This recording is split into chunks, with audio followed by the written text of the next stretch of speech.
નમસ્કાર દર્શક મિત્રો, રાજકોટ મિરરમાં હું છું આપની સાથે જાસ્મીન. તો ગુજરાતી અપકમિંગ ફિલ્મ જિંદગી વન્સ મોર એનું ટ્રેઝર અત્યારે રિલીઝ થઈ ગયું છે અને સોશિયલ મીડિયા પર અત્યારે ધૂમ મચાવી રહ્યું છે.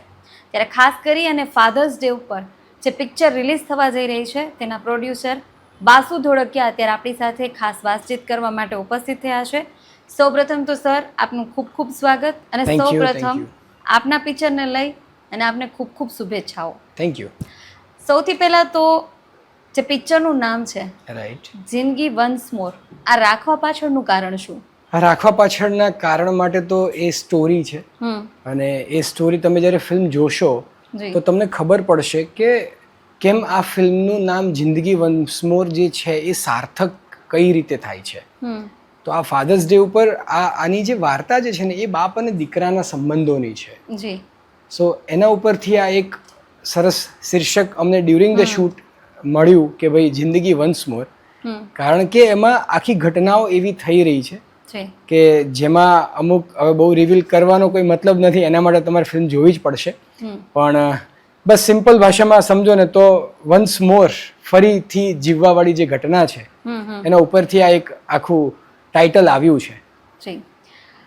તમે જેમ વાત કરી એમ આ ફિલ્મ છે એ બનાવવા પાછળની જે પ્રેરણા છે એ તમને ક્યાંથી મળી? આ ફિલ્મને બનાવવા પાછળની પ્રેરણા કરતાં લખવા પાછળની પ્રેરણા મારો ભાઈ હતો, જે આ ફિલ્મ લખી છે મારા ભાઈએ દીપ ધોળકિયા, અને જેણે આની અંદર એઝ અ લીડ કેરેક્ટરનો રોલ પણ ભજવ્યો છે. બાપ અને દીકરાની વાર્તા છે. બાપના કેરેક્ટરમાં સિદ્ધાર્થભાઈ છે, સિદ્ધાર્થ રાંદેરિયા છે, આપના સૌના લોકપ્રિય, અને દીકરાના કેરેક્ટરમાં દીપ ધોળકિયા છે, અને એણે જ આ ફિલ્મ લખી છે. સો એની ઇન્સ્પિરેશન આઈ થિંક મારા પપ્પા હોઈ શકે, અને એ જ છે. એટલે ક્યાંક ને ક્યાંક અમુક ઝાંખીઓ તમને છે ને સ્ટોરી બીજે ક્યાંયથી નથી મળતી, તમારા આસપાસમાં જ મળી જાય છે. ચોક્કસ. અને એ જે સ્ટોરી છે ને એ ઇમોશનથી ભરપૂર હોય. સો ઇન્સ્પિરેશન એ ત્યાંથી આવેલી છે. યસ, એટલે કે જે જીવેલી આપણા પળો હોય છે, ક્ષણો હોય, એમાંથી જ સ્ટોરી બનતી હોય છે. બિલકુલ, અને એમાં જ ઇમોશન ભરેલા છે. Yes yes yes. As a producer આખી સ્ક્રિપ્ટ છે એમાંથી સૌથી બેસ્ટ તમને શું લાગ્યું? બાપ દીકરાનો સંબંધ. જી. કારણ કે એ સંબંધ એટલો અદ્ભુત છે, પણ જેના ઉપર નથી બહુ વાતો થતી કે નથી બહુ જ એ છે ને સમજાવી શકાય એવું નથી મારા માટે પણ. એમ એ એટલો અલગ બોન્ડ છે, પણ ક્યાંક ને ક્યાંક બાપ સાથે તમે એટલા અટેચ છો પણ તમે જતાવી નથી શકતા, અને આ દરેક જગ્યાએ છે. મા સાથેનો સંબંધ એવો છે કે તમારે એને આઈ લવ યુ કહેવું હશે ને તમે કંઈ પણ દેશો, રાઈટ. એને હક કરીને રોવું હશે કદાચ તમે રોઈ પણ લેશો, પણ બાપનો સંબંધ એવો છે ને કે ના તમે એની સામે જઈને રોઈ શકો છો, કે ના તમે એને હક કરી શકો છો, કે ના તમે એને આઈ લવ યુ કહી શકો છો. જેમ તમે આખી સ્ટોરીની વાત કરો છો, ખૂબ જ ઇન્ટરેસ્ટિંગ પિક્ચર હશે એવું ચોક્કસ દેખાય છે. હવે જ્યારે કોઈ પણ સ્ટોરી છે એને આખો આકાર આપતા હોય, એનો શૂટિંગનો સમય હોય, ત્યારે જે મેઇન હોય છે કે સ્ટાર કાસ્ટ હોય છે. તો સ્ટાર કાસ્ટ સાથેના અનુભવો આપના કેવા રહ્યા? સ્ટાર કાસ્ટ સાથેના અનુભવ અદ્ભુત હતા જ, કારણ કે બધા જ લેજેન્ડ્સ મને મળ્યા છે. આરતી મેમ હોય, સિદ્ધાર્થ સર હોય, અને નવી સપોર્ટિંગ કાસ્ટ અથવા તો નવી લીડ એક્ટર હું જે કહીશ, જાહ્નવી ઢકાન, એનું પણ પરફોર્મન્સ ખૂબ અદ્ભુત છે. અને દીપ ધોળકિયા, એણે ઘણી બધી પાસ્ટમાં ફિલ્મો કરી છે, અને સો અદ્ભુત એક્સપિરિયન્સ છે. કારણ કે બધા સાથેની લાગણીઓ આ સ્ક્રિપ્ટ ઉપર કામ કરતાં કરતાં જે શૂટ ઉપર પણ જે ઇમોશન નીકળે છે ને, કારણ કે ફિલ્મ બનાવતી વખતે પણ તમારા ઇમોશન એની અંદર હોવા જરૂરી છે બધા જ આર્ટિસ્ટ માટે. સો એ બનાવતા પણ ઇમોશન એવા હતા કે ઘણી બધી વખત થાય કે યાર આ રડી ગયા એમ આપણે. સો મજા આવશે તમને ફિલ્મ જોવાની. ખાસ બાસુ સર, આખી સ્ટોરી અત્યારે આપણે જ્યારે થોડું અત્યારે લાઇટ તમે જે રીતે બધું જણાવો છો, સ્ટાર કાસ્ટની જ્યારે વાત કરી ત્યારે સમગ્ર આખું શૂટિંગ છે એ દરમિયાન કોઈ એવો ખાસ કિસ્સો હોય જે તમારા માટે ખૂબ યાદગાર રહી ગયો હોય, તે જણાવશો? રાજકોટ ગોંડલ આ તો ખાસ છે જ, કારણ કે અમે સંગ્રામજી હાઈસ્કૂલમાં 3 દિવસ શૂટ કર્યું છે, અને ગોંડલ ઉપરનું જે ગાયન બન્યું છે, જે એક તમારી જૂની યાદોને તાજા કરી શકે છે. એ સ્કૂલની વાતો હોય કે એ મિત્રોની વાતો હોય. તો એ ગોંડલ ઉપર એક સરસ મજાનું ગીત કીર્તિદાન ગઢવીએ ગાયું છે. એટલે એ પણ આપ લોકો સાંભળશો ને ત્યારે તમને ખબર પડશે કે ભાઈ એ ઇમોશન જોડાયેલા છે. એ ગીત સાંભળતા સાંભળતા કદાચ બની શકે તમને લોકોને બધી જૂની સ્મૃતિઓ યાદ આવી શકે છે. સો આ બધી બહુ જ સરસ ઇમોશન્સ અને સ્મૃતિઓ છે મારી પાસે ફિલ્મને લઈને, જે ગોંડલની બહુ જ ખાસ છે. અમને એવું જાણવા મળેલું છે કે ધર્મા પ્રોડક્શન સાથે આ પિક્ચરમાં તમારું કોલેબોરેશન થયું છે, એ કેવી રીતે થયું એ જણાવશો? ઉપરવાળાની દયાથી થયું છે, બહુ ફ્રેન્કલી. અને હું એ પણ વધારે કહું ને તો કે ઓવરઓલ ડ્યુરિંગ ધ ફિલ્મ એવા કિસ્સાઓ થયા છે, એવી ઘટનાઓ છે કે જેમાં હું ખાલી એટલું જ કહી શકું કે યાર આ મેં નથી કર્યું, આ મારા દ્વારા ખાલી કરાવડાયું છે. એટલે અત્યારે જે પણ થયું છે ને એ મને ક્યાંક ને ક્યાંક એવી અનુભૂતિ છે કે આ બસ એક કરાવડાયું છે મારા દ્વારા, એક અદ્ભુત સાહસ. અને એને મને લાગે છે કે પબ્લિક, જનતા, તમે બધા જ વધાવશો. આખું પિક્ચર છે એનું શૂટિંગ છે કેટલા સમયમાં પત્યું છે? કયા કયા સ્થળો પર કયા કયા સિટીમાં જઈ અને શૂટિંગ પૂરું કરવામાં આવ્યું છે? ઓવરઓલ 31 દિવસનું શૂટ હતું અમારું.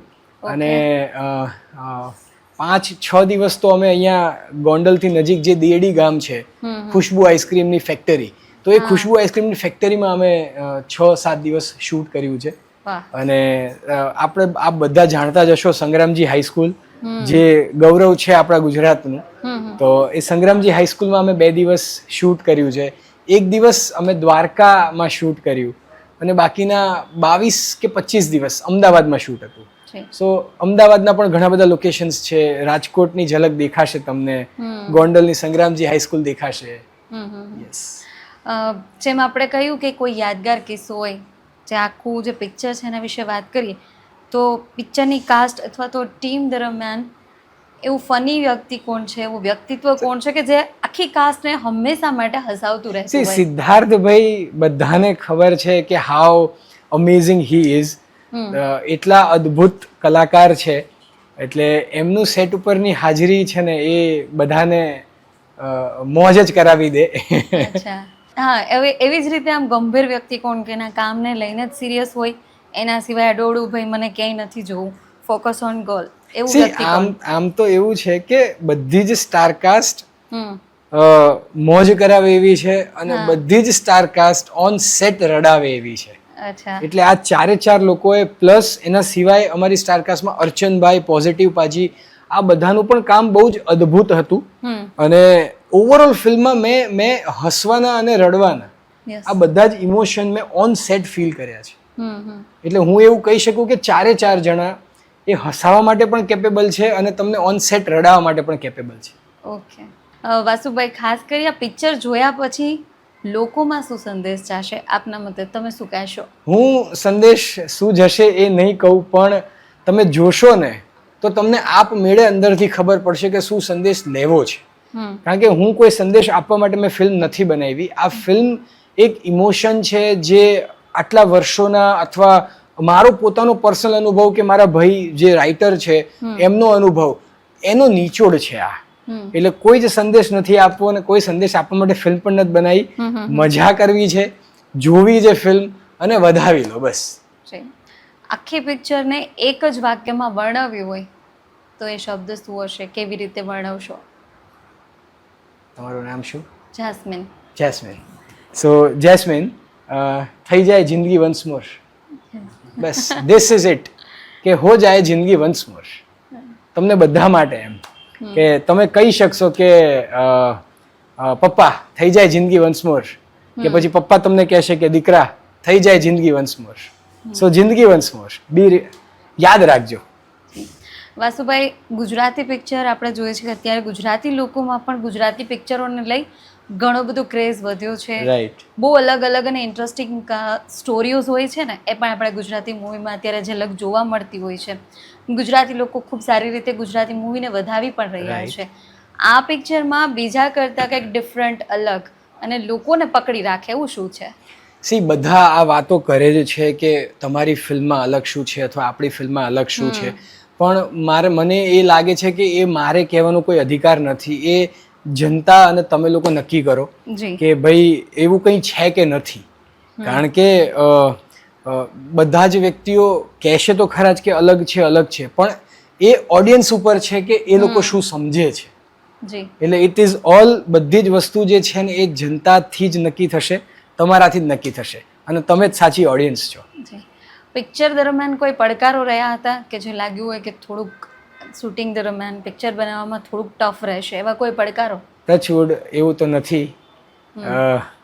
એમાં માતાજીની દયા કહો, ઉપરવાળાના આશીર્વાદ કહો કે કોઈક એવી એનર્જી જે સાથે છે. તો દર્શક મિત્રો, આ હતા આપણી સાથે જિંદગી વન્સ મોરના પ્રોડ્યુસર વાસુભાઈ ધોળકિયા, જે પિક્ચર પાછળ રહેલા જે સંઘર્ષ, પડકારો અને ખાસ એમની ઇન્ટરેસ્ટિંગ જે સ્ટોરી છે, ચોક્કસથી દરેક દર્શક મિત્રોને, વ્યૂઅર્સને ગમશે. મને પણ એવું ખુદ થાય છે કે આ પિક્ચર ચોક્કસથી જોવા જેવું છે અને જોવું જોઈએ. જે બાપ દીકરા વચ્ચેનો જે પ્રેમ છે, એ સંબંધ છે એને વધુ ઉજાગર, ખૂબ સારી રીતે કનેક્ટ કરી શકે તેવી આ સ્ટોરી છે. તો ચોક્કસથી હું પણ કહું છું દરેક દર્શક મિત્રોને કે સિનેમાઘરોમાં જ્યારે આ પિક્ચર 19 જૂનના રોજ રિલીઝ થવા જઈ રહ્યું છે, તો આપણે બધા સાથે આ પિક્ચર જોવા જશું. સર, આપ અમારી સાથે ઉપસ્થિત થયા, માહિતી આપી તે બદલ આપનો ખૂબ ખૂબ આભાર. Thank you. હું એક જ વસ્તુ કહીશ કે તમે એક પ્રયત્ન કરી જુઓ ફિલ્મ જોતા પહેલા કે તમારા પપ્પાને તમે રેન્ડમલી જઈને હક કરો અને એનો વિડીયો ઉતારો એન્ડ સી ધ રિએક્શન. તમે રેન્ડમલી તમારા પપ્પાને ફોન કરો અને કહો કે પપ્પા I love you, see the reaction. કારણ કે આપણે એવું કોઈ દિવસ નથી કર્યું. સો પ્રયત્ન કરો, એવું કરો અને એ વસ્તુનો વિડીયો ઉતારો અને સી ધ રિએક્શન. પોસ્ટ કરશો ને તો તમને ખબર પડશે કે ભાઈ નથી આવું ક્યાં અને આ બોન્ડ કેટલો અદ્ભુત છે. Yes, thank you so much guys. આપનો ખૂબ ખૂબ આભાર.